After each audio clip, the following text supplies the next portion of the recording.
না, সেটা তো অবশ্যই ওনার বুদ্ধি, ওনার মেধা দিয়ে, ওনার ভদ্রতা দিয়ে আজকে উনি স্টার। হ্যাঁ, যেটা অনেকে হয়তো সম্ভব হয়নি, আমাদের দ্বারা হয়তো সম্ভব হয়নি। আপনাদের পরবর্তী সময়ে শাকিব খান এসেছেন এবং জি। শাকিব খান বলা যায় দীর্ঘ সময় ধরে ইন্ডাস্ট্রি লিড করছেন। শাকিব খানের সম্প্রতি কিন্তু অনেকগুলো সিনেমা বেশ হিট হয়েছে। 'প্রিয়তমা', 'তুফান', 'রাজকুমার'। একটা নতুন ধরনের শাকিব খানকে দেখা যাচ্ছে। আপনার অ্যাজ এ জুনিয়র, সে আপনার জুনিয়র। তার কাজগুলো দেখা হয় কিনা বা শাকিব খানকে কিভাবে মূল্যায়ন করবেন? না, সেটা তো অবশ্যই ওনার বুদ্ধি, ওনার মেধা দিয়ে, ওনার ভদ্রতা দিয়ে আজকে উনি স্টার। হ্যাঁ, যেটা অনেকে হয়তো সম্ভব হয়নি, আমাদের দ্বারা হয়তো সম্ভব হয়নি। তো আমি দোয়াও করব, আশাও করব যে উনি আরও উপরে চলে যাক। আমরা শিল্পীরা সবসময় চাই যে শিল্পীরা উপরে উঠে যাক। সেটা নতুন হোক, পুরাতন হোক, জুনিয়র হোক বা সিনিয়র হোক। জি।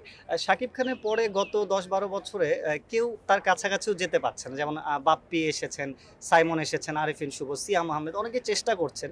কিন্তু ওই ক্রেজটা আনতে পারছেন না। যেমন আপনাদের সময় আমরা দেখেছি যে অনেক মাল্টি স্টার ছিল কিন্তু। হুম, যে হুম, তাদের নামেই সিনেমা চলতো। তো চলতো। এই খরাটার কারণ কি? বা অন্য কেউ ওই স্টারডমটা আনতে পারছে না কেন? কি এটা মনে হয় হয় কি, আপনার? ওনারাও চেষ্টা করতেছেন, শিল্পীরাও চেষ্টা করতেছেন, পরিচালকও চেষ্টা করছেন, প্রযোজকও সবাই চেষ্টা করছেন। একটা পরিচালক যখন ছবি বানায় তখন কিন্তু সন্তানের মতোই যে আমি আমার এই সন্তানকে যেভাবেই হোক লালন পালন করে মানুষ করবই।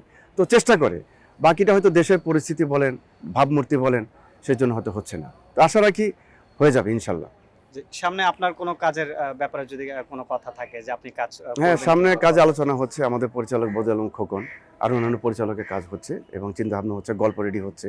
সেটাও আমরা প্রিপারেশন নিচ্ছি এবং আমিও প্রিপারেশন নিচ্ছি আর কি। আর এফডিসির সংগঠন কেন্দ্রিক যেই রাজনীতিগুলো বা আমরা দেখেছি গত ২ টার্ম শিল্পী সমিতি নির্বাচনে কিন্তু ভীষণ কাদা ছড়াছড়ি হয়েছে। আমরা সাধারণ দর্শকের জায়গা থেকে ভাবি যে শিল্পীরা একত্রিত থাকবে। তাদেরকে অনেকে অনুসরণ করে, আইডলাইজ করে। এই জিনিসগুলো আসলে কি এখন সমাপ্ত ঘটবে কিনা বা আপনারা কোনো উদ্যোগ নেবেন কিনা? এই কারণে এখন কিন্তু সবাই সবার দাবি নিয়ে এগোচ্ছে আরকি। এখন হয় কি, দাবিটা তো একমাত্র একটি কারণে, সেটা হচ্ছে ভালো জিনিস করার জন্য। দাবিটা অন্য কারণে নয়। আর আমরা শিল্পীরা, আমি আগেও বলছি, আবারও বলছি, সেটা হচ্ছে আমরা শিল্পীরা একত্ব চাই। আমরা একসঙ্গে কাজ করতে চাই। সব শিল্পীরা, সিনিয়র বলেন বা জুনিয়র বলেন এবং পরিচালকও বলেন, প্রযোজকও বলেন। আমরা চাই একসঙ্গে কাজ করার জন্য। আর সেখানে যদি ভাগাভাগি হয়ে যায় তাহলে কাজগুলো ভালো কোনো দিনই হবে না।